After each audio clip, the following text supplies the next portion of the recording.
আপনারা দেখছেন বাংলা এগিয়ে। আমি একটা কিছু মিস করি 28-30 আমি জানি না, সুযোগ পেলেই আসি, না এলে মিস করি। এত সুন্দর সুন্দর বাচ্চাদের, ছোট ছোট বাচ্চাদের এত মানে অনুপ্রাণিত করা হচ্ছে এই রক্তদান শিবিরের মঞ্চ থেকে, সেই ব্যাপারে হাইব্রিড বাচ্চা এদের অনুপ্রাণিত হতে লাগে না, এরা জানে কোনটা কি করতে হয়, কিন্তু তবু এলে হাতে কলমে দেখে, ফলে আরো তারা উৎসাহিত হয়। উদয়ের পথের প্রয়াস সর্বজন বিদিত, সবাই জানে। এরা সুন্দরভাবে সমাজের সমস্ত স্তরের মানুষকে ডেকে এবং খুবই একটা বহু মানুষের সমাগম তো হয় এবং সেই অঙ্কে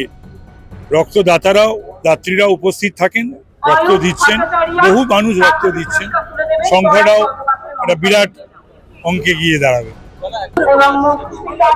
সত্যি এত বড় পরিমাণে রক্তদান শিবির মানে খুবই কম দেখা যায়। আর রক্তদান মতন শিবির আমি মনে করি এর থেকে বড় কাজ সমাজের স্বার্থে হতে পারে না। একজন মানুষকে নতুন জীবন দেওয়ার সাথে রক্ত লাগে। আর রক্তদান শিবির মানুষের প্রাণকে বাঁচাতে সাহায্য করে। কিছু বলার নেই, সারা পৃথিবীতে আমাদের মধ্যে এসে উপস্থিত হয়েছেন অনুষ্ঠান প্রখ্যাত ফুটবলার শ্রী প্রীতম কোটাল। আমরা প্রীতমকে এবার বরণ করে নেব উত্তর কলকাতা উদয়ের পথের পক্ষ থেকে। শ্রী প্রীতম কোটাল, তাকে এবার বরণ করে নেব। উদ্দেশ্যে এখানে এটা একটা রক্তদান আমাদের কাছে উৎসব, সেই উৎসবে সামিল হয়েছে তারা। দীর্ঘদিন অপেক্ষা করছিল, ভোট বা অন্য পরবর্তী সময়ের জন্য দিতে পারেনি।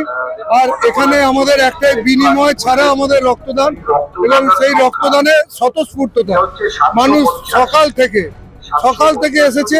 তারা খালি এখানে রক্ত দেবো সারা বছর ওয়েট করে এই দিনটার জন্য। আমাদের এখন 1:30টাও বাজেনি, এখনো বিকেল পর্যন্ত চলবে। দেখা যাক, সকলের আশীর্বাদ ভালোবাসা নিয়ে আপনাদের সহযোগিতা আমরা আরো দূর যেতে পারবো এই আশা রাখি।